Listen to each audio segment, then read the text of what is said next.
Максималният брой присъстващи, който предварително бе заявен в общината, е 100 000 души.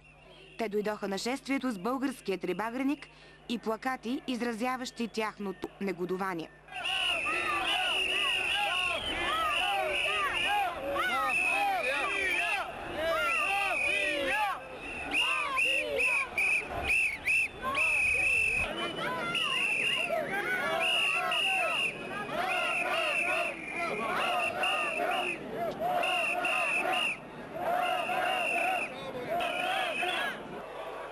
Волен, Атака, Избори и ДОЛ ДПС.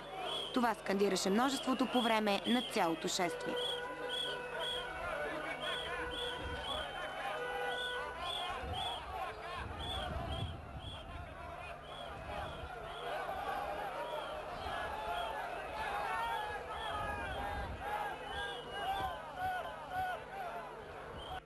В 13 часа шествието бе пред храм паметника Свети Александър Невски, където се проведе заключителния митинг. Близо 200 полицаи се грижаха за сигурността и безопасността на гражданите.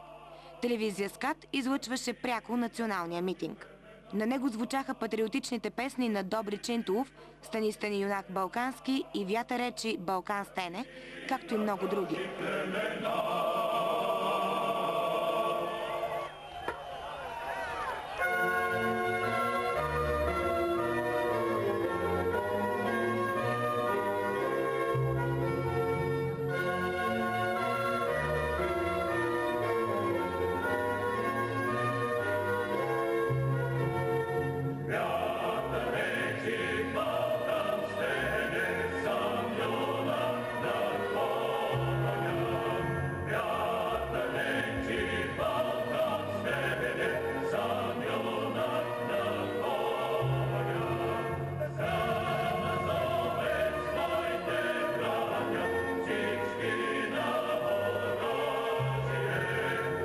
Лидерът на Атака, Волен Сидеров, едва успя да си пробие път до трибуната заради многобройните си симпатизанти.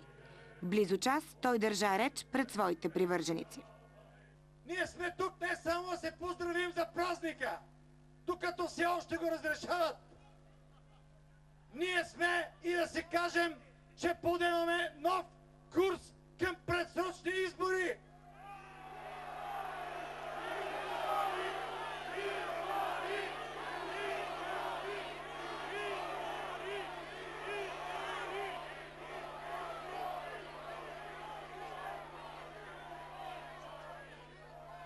Вие чухте гласа на народа! Вие чухте моите съратници от всички градове на България! Те ви казаха, че там, в страната, не се живее добре, че ДПС ги мачка, че българите ги дискриминират, че нямат право да се нарекат българи и да си купят хляб на български език!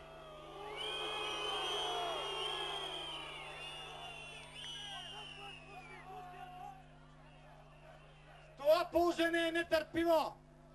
Това положение стана възможно само защото президентът Първанов връчи мандата за управление на България на турската партия ДПС. ДОЛ ДПС!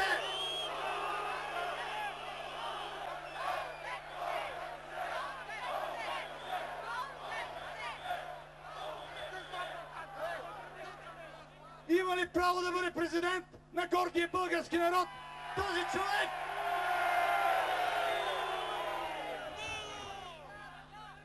Има ли право да бъде държавен глава? Един човек, който награди с орден Стара планина най-големия политически мафиот Ахмед Доган!